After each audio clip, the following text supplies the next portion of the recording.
It's been said, if you never want to have sex again, get married. Sex is one of the most contentious issues in marriage today, second only to finances. There are many married couples that have not had sex for months, even years, and that's okay, as long as they're okay with it and happily married. The problem arises when one person in the relationship wants sex and the other doesn't.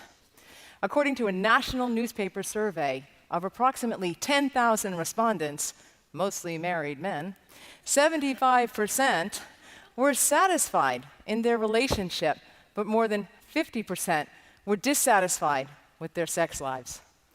We're having sex, don't get me wrong, we're just having sex at the wrong time and with the wrong people. I'll get to that later. We're having sex before we get married, 10 years on average. So we are effectively in a long-term relationship and potentially quite sexually bored before we even mess up the marital bed. And that has its consequences. Most brides today do not have sex on their wedding nights, and 50% of men would not have married their spouse had they known their marriage was going to be sexless. So, everybody wants to know just how much sex are married people having, whether they are in heterosexual relationships or same-sex unions. You all want to know what's going on at the Joneses. Well, not much.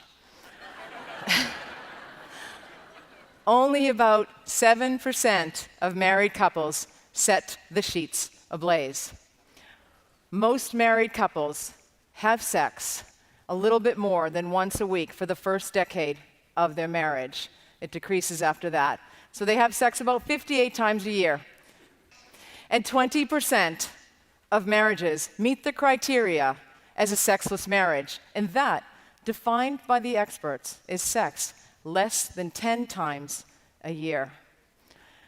So why aren't we having sex in our marriages? Well, there's a little-known chemical in the brain, conveniently called PEA, or P, and it's responsible for the elation, the excitement, and the euphoria that you feel when you meet somebody that you are sexually interested in. It's a fantastic feeling. This chemical is scourging through your blood vessels.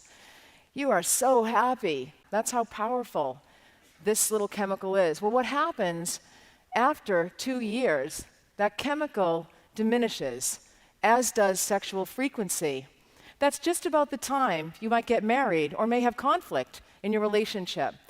And that is why communication is key to great sex.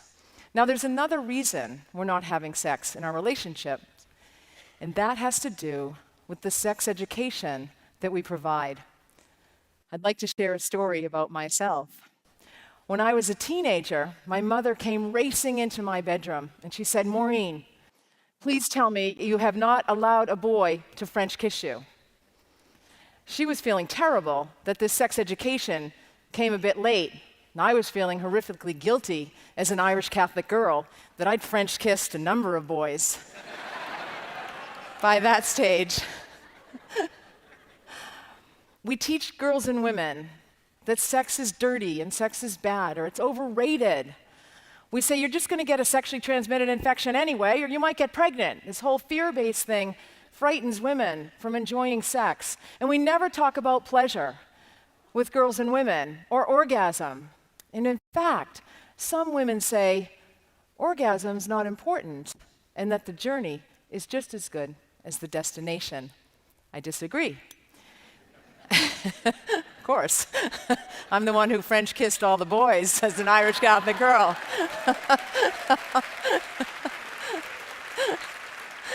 It's like getting on a train with your lover, and you are going to the most pleasurable place on the planet.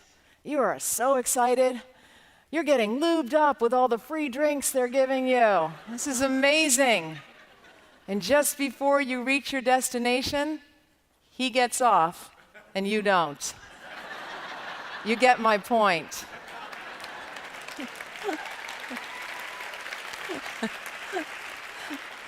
Now, the sex education we have for boys and men, that's entirely different. It's a global program, it's free, it's accessible to everybody, and it's known as internet pornography. Fantastic. And it does nothing to teach men and boys about intimacy, which is really important to men and boys, or how to make love to anybody. Also, we have a paucity of information about sexual health for our LGBTQI community, and we need to add to that. Now, marriage can rapidly go from holy matrimony to holy hell, with the finances, the kids, the houses, the illness. I mean, you may have signed up for sickness and health, but that was long before you'd ever witnessed a man cold. And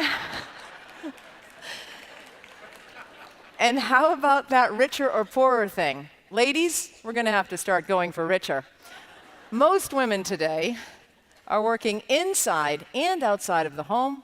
We're doing the lion's share of the housework because, according to research, men don't feel they're that good at it. And we're bridging the gap between growing children and aging parents.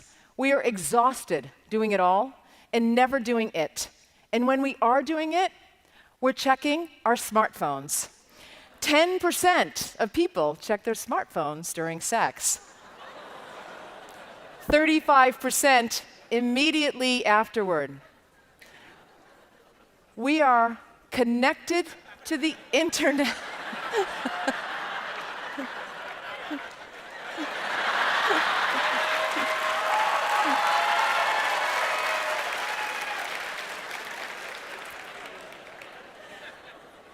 We are connected to the internet and disconnected from our would-be lovers. Maybe this is the reason that the most common sex position for married couples is doggy style. No, it's not what you're thinking. Get your minds out of the gutter. This is the one where he's on all fours and begs, and she plays dead.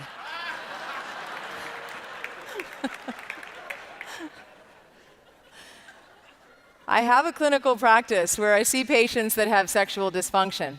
And there are two questions that I ask everybody. And the first one is, are you sexually active? It's obvious. And when I ask women, they never say yes or no. Well, they never say yes, but they never say yes or no. They say, sometimes, sort of, I'm not sure. He is. Or they say, I'm married. I say, well, that means no to me. They say, yes, you're right, it is no. Most men complain that women never initiate sex. The reason for this is because, once again, the sex education we provide to women. Women falsely believe that female sexual interest, desire, precedes sexual activity, when in actuality, it is sexual activity that prompts sexual interest and desire. Sexual arousal emerges as a result of sexual activity. So, you guys, I know, intimacy is important to you. And the most important question that reflects this that I receive from you is, how much masturbation is too much masturbation? So I just say, well, as long as you can go to work, you should be fine. And then I realize that that's perhaps all that you're doing at work. So I know intimacy is important. You want to come home and you want to make love to your wife if you're in a heterosexual relationship. So after a long and quite possibly very hard day, you come home to a bit of chaos perhaps, but you've just got sex on the mind, and she says, did you remember the milk? And you're like, darn, the milk. I forgot the milk. Don't beat yourselves up about it. If not for the milk, we have Facebook, hormones, I'm feeling a little tired tonight, My stomach's sticking out. I'm feeling kind of fat. Can't do it tonight. Didn't we have sex last month? And you're like, that was actually last year?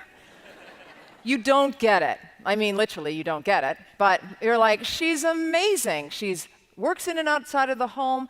She does a great job with the kids. She volunteers. She even has time for girls' nights out. So I brought a friend home after one such girls' night out. As we approached her house, drove up, she looked up to her bedroom window, saw that the lights were on, and she said, Donnie's waiting up for me. Do me a favor, drive around the block a few times until the light goes out. I said, listen, you get in there and make love to your husband before somebody else does, because that is one thing that will increase a woman's sexual desire when someone else wants her man. Still unconvinced, she said, I decided to extol the health and beauty benefits that sex has for a woman. A youthful glow, better sleep, wrinkle-free skin. Keep driving, she said. There is a device that will increase anybody's sexual desire, and that happens to be the Mercedes-Benz 4MATIC convertible SL. And it comes in 64 colors. But if that doesn't do it, the desire to have a baby will rev up any woman's sex drive. The problem is, having that baby is likely to kill it, along with any marital eroticism a couple may have had. Because a lot of people believe that motherhood and being sexual is incongruous. John followed me on LinkedIn for 2 years before he mustered up the courage to make an appointment about his sexless marriage. He'd been married for 7 years, and they had never consummated the relationship. Their parents were pressuring them to have children because they wanted grandchildren. When they came into my clinical practice, the second question that I ask everybody that enters my clinical practice, most unfortunately, is, have you ever experienced sexual abuse or unwanted sexual advances as a child? This was the first time this gentleman had learned that his wife had experienced sexual abuse as a 6-year-old at the hands of her best friend's father. She thought sex was dirty. She hated sex. We need a worldwide moratorium on ending sexual violence on our children, boys and girls, because it happens to both.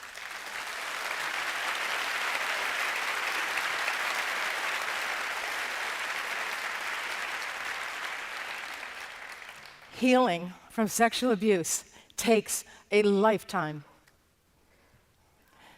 Ella had lived a lifetime. A widow, she said she wasn't sexually active, but she hoped to be. I thought, fantastic, somebody is going to have sex here. But she said, the problem, Maureen, is that these old guys can't get it up anymore. I said, well, Ella, you might have to go for a younger guy. She said, what's younger when you're 84? 70?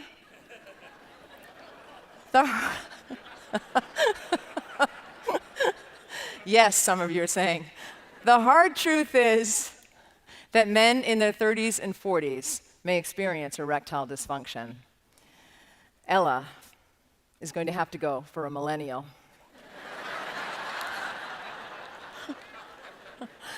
So you're all probably thinking, what's the big deal? Why treat my erectile dysfunction? Well, I liken the penis to a plane. If the pilot can't get the plane up in the air and keep the plane in the air for the entire trip, there's probably a problem with the engine. So if you can't get your penis up and keep it up for the entire sexual experience, there's likely a problem with your engine. Well, that's your heart. Erectile dysfunction is the canary in the coal mine, and it may signify cardiovascular disease. It may also indicate diabetes. So these two medical conditions, in addition to low testosterone, stress, substance use and abuse, excessive alcohol consumption, unresolved conflict, financial issues, all of those may contribute to low sexual desire, and you may end up in a sexless marriage. George, presented to my clinical practice. At age 40, he decided to settle down. He was marrying a beautiful and accomplished woman in a few months. There's only one problem. George was gay. George could not bear to tell his family that he was gay because he felt it would have shamed the entire family. I said, George, you're going to end up in a sexless marriage. He said, tell me something I don't know. So George said to me, his plan was this. Well, when my parents die, I'm then going to divorce this woman, and I'm going to marry the man that I love. And I said, George, you are not thinking straight.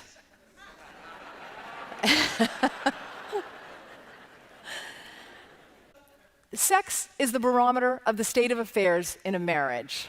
People who live in sexless marriages report feeling frustrated, unloved, undesirable, unattractive, and the worst of all, lonely.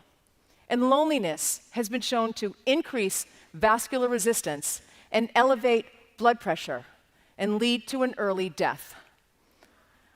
You are more likely to die from loneliness than you are from obesity or excessive alcohol consumption. When I educate women and I say, if you're not having sex with your husband, someone else may, they get upset and they say that I'm blaming women for men's bad behavior, when in actuality, I'm doing a community service. You see, men in sexless marriages cheat to remain in that marriage in general, and women cheat to leave a sexless marriage. And women cheat too. Nobody ever thinks we do. We're just sneakier about it. We just don't get caught.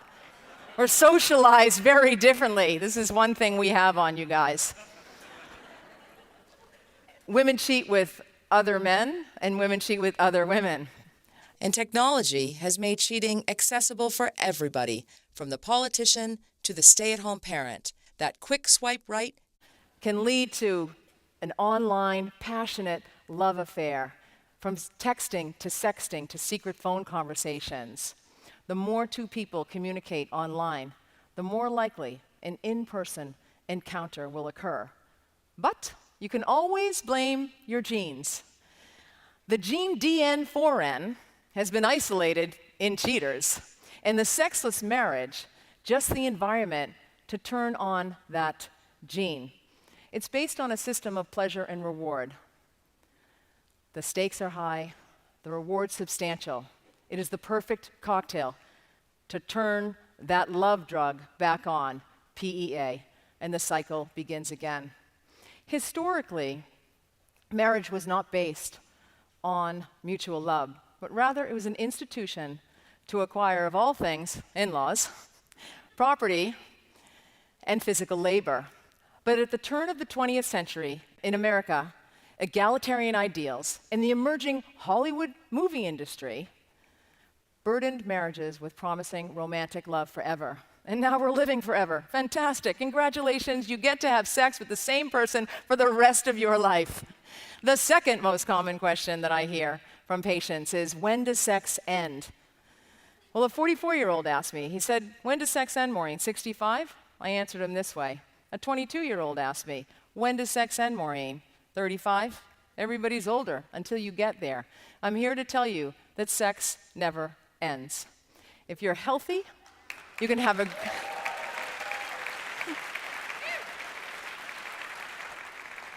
If you're healthy, you can have a great sex life well into your 80s and 90s. Sex is good for you. Sex is healthy, yet sex is shrouded in shame. In the ancient aristocracies, the wealthy men had courtesans for pleasure and concubines for quick sex.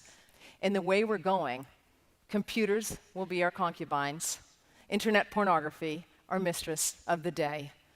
Technology is fast replacing human connection at high speed. So how do you rev up the sexless marriage? Sex is about blood flow. Sexercise. Every day, you want to have a daily workout. It increases your agility, your stamina. Women will experience more sexual sensation when blood is flowing to the genitalia. It also helps to treat erectile dysfunction. Also, get help for any of the sexual dysfunctions you may have. Vaginal dryness, it's an issue that happens to women who are on the oral contraceptive pill, who are breastfeeding, perimenopausal, postmenopausal, and there are treatments for you. Pay more attention to your spouse than you do your smartphone. Spend more time in your bedrooms than you do your boardrooms, or your bedrooms are going to become boardrooms. Deal with your marital issues. Go to sleep in the same bed at the same time, and don't bring anything or anyone into your marriage except for a great sex toy and a darn good sex therapist. You must establish guidelines that govern those moments when you are struck by someone's attractiveness outside of your marriage. But don't think for a second that you have to have sex with the same person for the rest of your life. That's not what I mean. In your mind, that is. Fantasy is key. Your brain is your largest sex organ. And one more thing, I would like to leave you all off with a bang. Settle all marital arguments in the bedroom naked.